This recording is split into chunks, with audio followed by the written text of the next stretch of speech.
Hai semuanya, kalian tahu nggak sih kerajaan Islam pertama di Indonesia merupakan kerajaan Perla, bukan kerajaan Samudra Pasai. Nah, teman-teman, kalian mau tahu nggak sih kenapa kerajaan Islam pertama di Indonesia merupakan kerajaan Perla? Ikuti dan simak videonya. Kerajaan Perlak juga disebut Kerajaan Perulak adalah salah satu kerajaan Islam tertua di Asia Tenggara yang terletak di wilayah Aceh Timur, Provinsi Aceh, Indonesia. Nah, Perlak sendiri berasal dari kata perla atau pelak loh, yang merujuk pada daerah penghasil kayu perlak yang ada di daerah Aceh.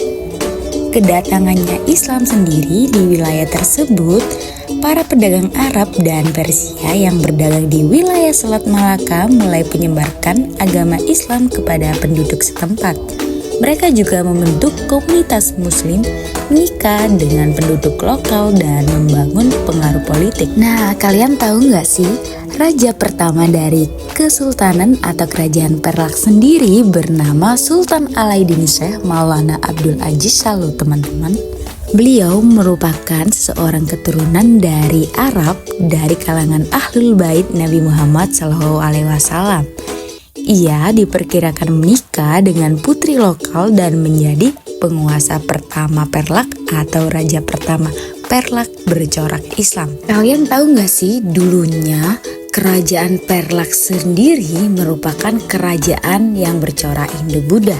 Namun setelah adanya Sultan Alaiddin Syekh Maulana Abdul Aziz Shah ini, kerajaan Perlak yang dulunya bercorak Hindu-Buddha menjadi kerajaan yang bercorak Islam.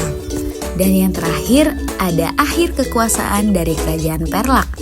Hingga pada akhirnya setelah meninggalnya Sultan ke-18, Sultan Alauddin Malik Abdul Aziz Shah Johan berdaulat. Kerajaan Perlak disatukan dengan Kerajaan Samudra Pasai di bawah kepemimpinan Sultan Muhammad Malik Az-Zahir, putra dari Sultan Malik As-Saleh dan Putri Ganggang. Penyatuan ini terjadi pada tahun 1292 Masehi dan menjadi penyebab runtuhnya peradaban Kerajaan Perlak, dan bersatulah Kerajaan Perlak menjadi satu dengan Kerajaan Samudra Pasai. Jadi, penyebab runtuhnya Kerajaan Perlak sendiri adalah persaingan antar kerajaan, perang saudara kaum Syiah dan Sunni, hingga menerapkan politik persahabatan dan ekonomi yang menurun sehingga menjadi penyebab kemunduran atau keruntuhan Kerajaan Perlak tersebut. Cukup sekian penjelasan dari Kerajaan Perlak dari saya, Irma Erliana Putri. Terima kasih, semoga bermanfaat. Wassalamualaikum warahmatullahi wabarakatuh.